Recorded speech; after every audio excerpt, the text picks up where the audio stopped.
We played this clip of Trump reacting to the debate, and he gave it about 20 seconds and said, like, it was great because Vivek said I was the best president ever.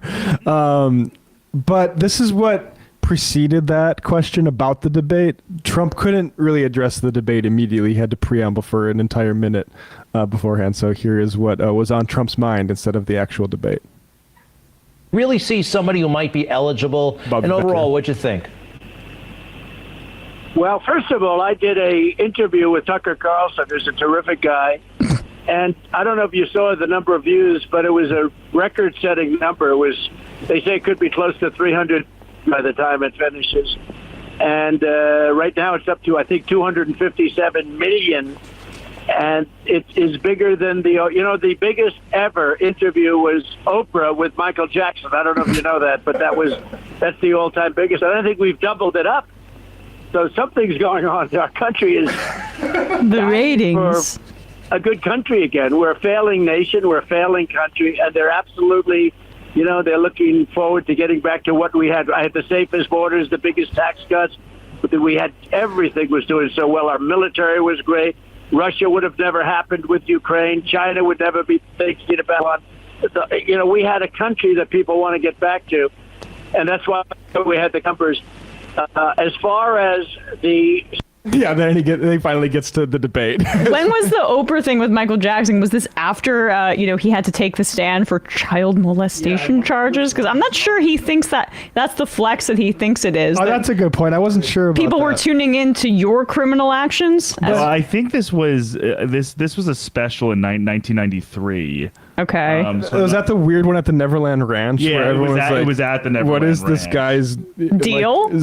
Like life outside of like his albums? It's very strange. Yes, right. And there was no real paparazzi apparatus in social media at that time, so people didn't fully know. Yeah, this was I think a little earlier than the either child abuse allegations. And per Wikipedia here. During the interview, Jackson denied multiple tabloid rumors surrounding his personal life, including that he had bought the bones of the Elephant Man or slept in a hyperbaric chamber. When asked by Winfrey about his changing appearance and rumors that he had undergone cosmetic surgery, Jackson stated that the only operation he had received was a nose job. Yeah, well, that's... I remember this interview very vividly, and I was like 5, I guess, when it ended. So there you go. This is just as big of it on X. There's a couple of things that are funny. One is that Trump remembers that is the biggest eyeballs ever, because it shows how 30 years ago. How fixated on TV he is. I was obsessed with ratings. But also, nobody thinks that you actually got double the ratings of that interview, guy. Just because, I'm looking at the tweet online now, and he's like, some people think you get it at 300 million. Now it's still at 255 million, so it really has fallen off. But that number is just, it went past in your Twitter feed one time. Yeah, you scrolling past it. And it doesn't even have 1 million likes yet. It has 250 million views supposedly, but I would just say if I'm one of those I would say of the 250 million, I'm liking it if I'm watching it. Right. If I'm actually watching that thing, I'm going to throw a like, because frankly, it's easier to like it than watch a 30-minute thing on an app where you're supposed to scroll, and that's what the engagement is centered around. Exactly. This is from The Wrap, these numbers here.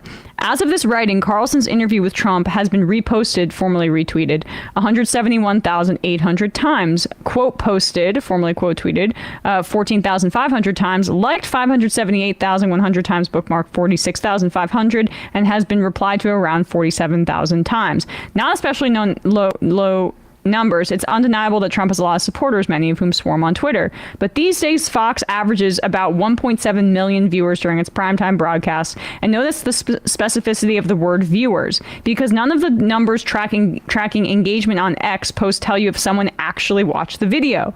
We have no idea how many people sat through the whole 45-minute interview, because the former president who has been indicted between the former president who has been indicted 4 times and the man who used to host what the New York Times declared to be the most racist show in the history of cable news. It's impossible to draw any conclusion whatsoever, but if we assume engagement is a likelier means of getting an accurate count than these passive views, the interview almost certainly did not end up overshadowing all of television programming on Wednesday night, even if ratings were halved by Trump's absence, as Brian Stelter predicted. I'm sure they were halved. But they were still good. There's, as we know, you look at how many views were on our coverage. Oh, yeah, baby. Last night. 800,000 people watched our coverage of us commenting over top of it and playing drops. And so people were actually still fairly interested in the GOP debate of the non-Trump people, which, like, again, I don't think that had really I think it's pure cope that they're like, and it's all like, again, it's like, this is a problem of the GOP can't move on from Trump. Like, they had this showcase of the other guys and none of them were that impressive. I guess people say Ramaswamy. And then the next like 24 hours is a set piece of this Tucker thing, which going to act like it's bigger than the Super Bowl. Yeah. And then Trump turning himself in and getting the mug shot and then posting a tweet. But I gotta say, like, that all that stuff is really online, and you're gonna have to do a lot more than like that, I think, to do really anything. Oh, 100%. And also, like, I mean, I still can't get over the desire to transition like the Twitter medium into one that is like YouTube. When people want to watch videos, you know why our coverage did well? It's because people went to YouTube as their first choice to watch the debate. Right. Because when people think about watching a long form interview or debate, they go to YouTube. They don't go to x.com. It's so funny they've convinced themselves like, oh, this is the new wave. We're going to be able to get our guys into people's like ears. And it's like, bro, nobody watched more than 20 minutes of what was it, hour and 90-minute Andrew Tate interview on Twitter. Like, nobody is sitting on their feed and not scrolling for that long. Yeah, exactly.